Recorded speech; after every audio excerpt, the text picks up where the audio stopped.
I'm going to start out with a quote from relational theory.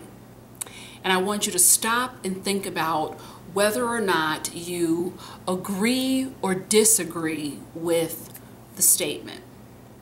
The way we see people is the way we are with them. And I'll repeat that.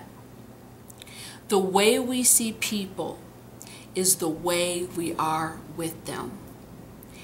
That simple statement can give us a wealth of insight when we're talking about managing challenging personalities. The bottom line is this: people do not develop challenging personalities because of any reason it has to do with us. They develop challenging personalities because of the way they see people, the way they see the world, and the way they believe they have to behave in order to make it through this lifetime successfully. A big mistake that most of us make when we're dealing with challenging personalities is getting so frustrated and so upset and personalizing the behavior because we want them to change. We lead with the question, why do you have to be that way? Why can't you just change? And that adds tension to the dynamic that already exists because this person, for whatever reason, is kind of pushing our button and maybe pushing the buttons of a lot of other people.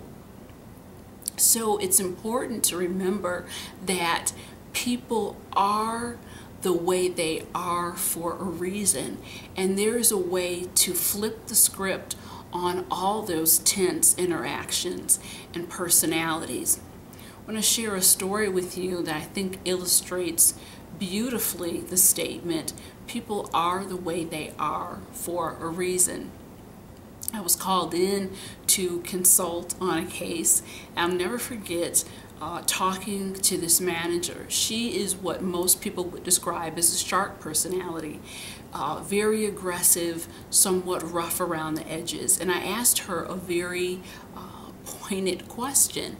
What is your leadership style? What's your management philosophy? And she didn't tap dance around her answer. She said, you know what? I have always and will always believe that if you give people an inch, they will take a mile. So I don't even give them a millimeter. There's no wiggle room with me. There's no gray, it's black and it's white. And even being within a tiny hair of losing her job, she still felt as though her conviction that she had grown up with was strong enough that she was going to hold on to that. So again, a perfect scenario of a challenging personality. This ideology has been ingrained in her since she was a young child.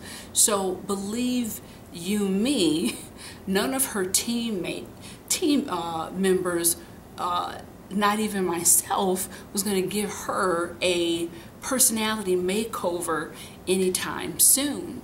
But where you would have leverage dealing with a personality like this, and where her team members had the leverage, was in really learning the techniques to communicate with this woman differently. And that's really one of the core principles we need to understand when we're working with challenging personalities.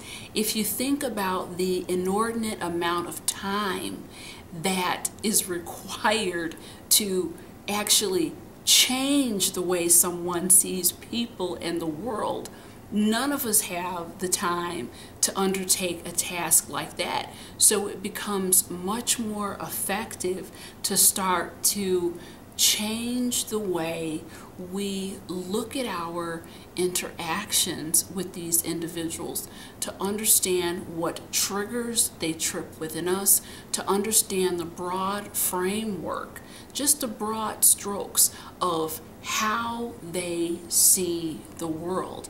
And there are strategies to manage all of these personalities. And once you've mastered them, something very interesting begins to happen. They become far less threatening, far less intimidating, and far more, perhaps not pleasant to be around, but certainly in the ballpark of tolerable.